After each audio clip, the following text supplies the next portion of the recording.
ஏக இறைவனின் சாந்தியும் சமாதானமும் நம் அனைவரின் மீதும் உண்டாவதாக. எல்லா புகழும் இறைவன் ஒருவனுக்கே.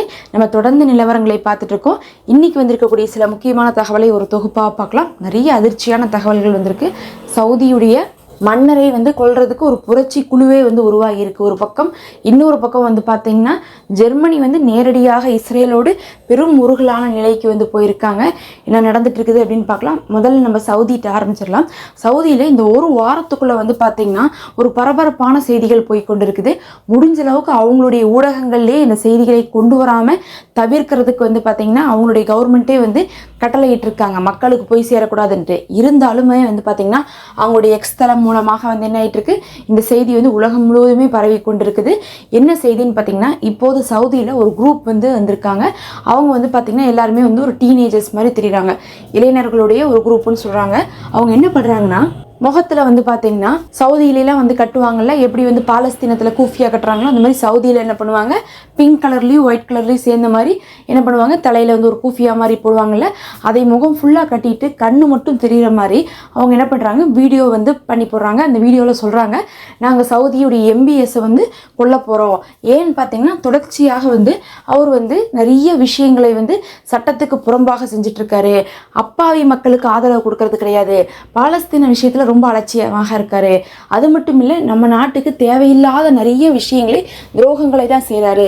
அமெரிக்காவுடைய விஷயமாகட்டும், இன்னும் நிறைய விஷயங்கள் பார்த்தீங்கன்னா இப்போ சவுதிக்குள்ளே தொடர்ச்சியாக நடந்துட்டு இருக்கு. அதுலேயும் சொல்கிறாங்க 600 மதுபான கடைகளை சவுதிக்குள்ளே ஓபன் பண்ண போகிறதாக ஒரு தகவல் வந்திருக்கு.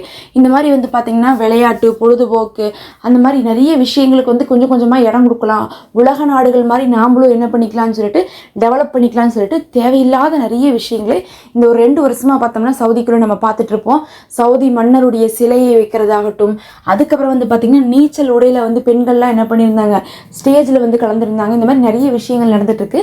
அதை அனைத்தையுமே குறித்து அந்த இளைஞர்கள் பேசுகிறாங்க.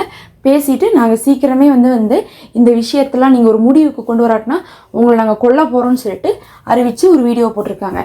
அதை தொடர்ந்து பார்த்திங்கன்னா அதே மாதிரி ஒவ்வொரு வீடியோக்களும் வந்து கொண்டே இருக்குது.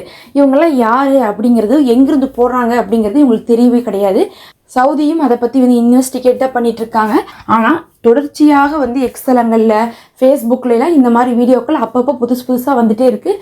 யார் அந்த குரூப்புன்னு தெரில, எல்லாருமே கொலை மிரட்டல் கொடுக்குறாங்க. இன்னும் ஒரு சில தினங்களில் நாங்கள் சவுதியுடைய மன்னரவே கொல்ல போகிறோம் அப்படிங்கிறதை வார்ன் பண்ணிக்கிறோம். இந்த விஷயத்தில் நீங்கள் உடனே நிறுத்துங்கன்னு சொல்லிட்டு என்ன பண்ணியிருக்காங்க, சவுதி மன்னருக்கே எச்சரிக்கை கொடுத்துருக்காங்க. பொறுத்திருந்து பார்க்கலாம் அவர்களை கண்டுபிடிக்கிறாங்களா இல்லை அவங்க என்ன பண்ண போகிறாங்க அப்படிங்கிறதை. அப்படியே நம்ம இங்கேருந்து ஜெர்மனிக்கு போயிடலாம். ஜெர்மன் என்ன பண்ணியிருக்காங்கன்னு பார்த்தீங்கன்னா, இன்றைக்கி இஸ்ரேலில் ஒரு காட்டமான அறிவிப்பு கொடுத்துருக்காங்க. என்ன சொல்லியிருக்காங்கன்னா, நீங்கள் சொல்கிறதெல்லாம் நாங்கள் கேட்டுட்ருப்போம், நீங்கள் என்ன பண்ணாலும் நாங்கள் ஆமான்னு சொல்லுவோம்னு நினைக்காதீங்க. நாங்கள் என்ன பண்ணுவோம்னா, இனிமேல் உங்களோட நட்பு பாராட்டணும்னு எங்களுக்கு அவசியம் கிடையாது, உங்களோட உறவை முறிப்போம் அப்படின்னு சொல்லிட்டு இன்றைக்கி என்ன பண்ணியிருக்காங்க, அறிவிச்சிருக்காங்க. முக்கியமாக சொல்கிறாங்க, பாலஸ்தீனத்தை நீங்கள் தனிநாடாக ஏற்றுக்கொள்ளுங்க, அது ஒன்று தான் உங்களுக்கு ஒரே தீர்வு இருக்குது. ஆனால் நீங்கள் அதை புரிஞ்சிக்காமல் நீங்கள் செயல்படுறதுனால தான் இவ்வளோ பிரச்சனைகள் நீங்கள் இருந்துட்டுருக்கீங்க அப்படின்னு சொல்லிட்டு இன்றைக்கி ஜெர்மனி எச்சரிக்கை கொடுத்துருக்காங்க. அதுலேயும் நீங்கள் ஜெர்மனியை பற்றி பார்த்தீங்கன்னா, அங்கே தான் என்ன பண்ணார், ஹிட்லர் இருந்தார். அவர் தான் என்ன பண்ணார், ஃபுல்லாகவே யூதர்களை கொண்டு குவிச்சார். 60 லட்சம் யூதர்கள்னு சொல்லப்படுது. அது உண்மையான எண்ணிக்கையா அப்படிங்கிறது ஒரு பெரும் கேள்விக்குறி இருந்துட்டு இருக்குது. அந்தளவுக்கு முதல்ல யூதர்கள் இருந்தாங்களா அப்படிங்கிறதே சந்தேகம்தான். அத்தனை பேர்த்தையும் கொன்னதே ஹிட்லர் தான். அங்கிருந்துட்டு இப்போ ஜெர்மனி ஆரம்பத்தில் என்ன பண்ணாங்கன்னா, போர் ஆரம்பிக்கும் போது முழுக்க இஸ்ரேலுக்கு சப்போர்ட் பண்ணிட்டு இருந்தாங்க. இஸ்ரேலை பார்த்தீங்கன்னா யூதர்களை அழிச்சதே ஜெர்மனி தான். ஆனால் அந்த ஜெர்மனி ஆரம்பத்தில் இஸ்ரேலுக்கு சப்போர்ட் பண்ணிட்டு இருந்தாங்க. இப்போ 1.5 வருஷம் கழிச்சு என்ன பண்ணுறாங்க, காசாவுக்கு சப்போர்ட் பண்ண ஆரம்பிச்சிருக்காங்க. நீங்கள் என்ன செஞ்சாலும் நாங்கள் சரின்னு சொல்லுவோம்னு நினைக்காதீங்க அப்படின்னு இருக்காங்க. அப்படின்னா 1.5 வருஷமாக அவங்க செஞ்ச தப்பெல்லாம் நாங்கள் சரின்னு தான் சொல்லிட்டு இருந்தோம், இனிமேல் அந்த தப்பை நாங்கள் பண்ண மாட்டோம் அப்படின்னு சொல்லிட்டு ஜெர்மனி இன்னைக்கு அறிவிச்சிருக்காங்க. பல ஐரோப்பிய நாடுகள் பார்த்தீங்கன்னா இப்போது இஸ்ரேலுடைய உறவை முறிச்சிட்ருக்காங்கன்னு தெரியும். ஜெர்மனி இப்போ முறிக்கிறாங்க. இன்னும் சொல்லப்போனால் அடுத்த மாதம் நியூயார்க்கில் ஒரு மாநாடு நடக்க போகுது, பாலஸ்தீன மாநாடு. அதில் ஜெர்மனிலாம் கலந்துக்க போகிறாங்க. அதில் பாலஸ்தீனத்தை தனி நாடாக ஜெர்மனி அறிவித்தாலும் கூட சந்தேகப்படுறதில்லை. ஏன்னா இஸ்ரேலவே இவங்க சொல்கிறாங்க, நீங்கள் தனி நாடாக பாலஸ்தீனத்தை விட்டுருங்க, அதுதான் உங்களுக்கு தீர்வுன்னு அட்வைஸ் பண்ணுறாங்கன்னா, அப்போ ஜெர்மனி என்ன பண்ண போகிறாங்க, கண்டிப்பாக தனி நாடாக அங்கீகரிக்க போகிறாங்கன்னு அர்த்தம் தான். பொறுத்திருந்து பார்க்கலாம். அப்படிலாம் அவங்களாம் அறிவிச்சிட்டாங்கன்னா அதெல்லாம் ஒரு பெரிய ப்ளஸ்ஸாக போயிடும். இதை பற்றி இன்றைக்கி பார்த்தா இஸ்ரேலுடைய முன்னாள் பிரதமர் எஹூட் பால்மெட் அவர் என்ன சொல்லியிருக்காருன்னு பார்த்தா, அவர் 2-3 நாளாக பாவம் புலம்பிட்டு தான் இருக்காரு. டெய்லி வந்து என்ன பண்ணிட்டு இருக்காரு, பேட்டி கொடுத்துட்டு இருக்காரு. ஏன் இவங்களாம் டெய்லி ஃபர்ஸ்ட் பேட்டி கொடுக்குறாங்கன்னு பார்த்தா, முதல்ல வந்து 6 மாதத்துக்கு ஒரு தடவை கூட இவங்கெல்லாம் யாருமே பேச மாட்டாங்க. ஆனால் இப்போ தினமுமே வந்து அங்கே வந்து பெரும் புரட்சி தான் வந்து இப்போ இஸ்ரேலுக்குள்ளே போயிட்டு இருக்கு. ஏன்னா இஸ்ரேல் வந்து தவறான பாதையை நோக்கி போயிட்டு இருக்கு.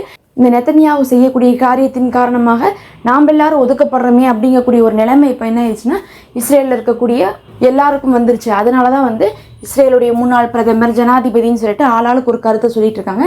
இன்னைக்கு வந்து பார்த்தீங்கன்னா இந்த எஹூத் பால்மெட் அவர்கள் என்ன சொல்லியிருக்காங்கன்னா, இஸ்ரேல் தொடர்ச்சியாக காசாவில் போர்க்குற்றம் பண்ணுது. அந்த போர்க்குற்றம் பண்ணுறனால என்ன ஆயிடுச்சுன்னா இந்த போர் வந்து எங்களுடைய இலக்குகளை நோக்கி வந்து பயணிக்கலை அப்படின்னு இருக்காங்க. இவங்க போர் குற்றம் பண்ணுதுன்னு சொல்கிறதே எதுக்காக சொல்கிறாங்கன்னா, அதனால தான் நாங்கள் தோத்துட்டு இருக்கோம்னு சொல்கிறதுக்காக அவங்க சொல்கிறாங்க.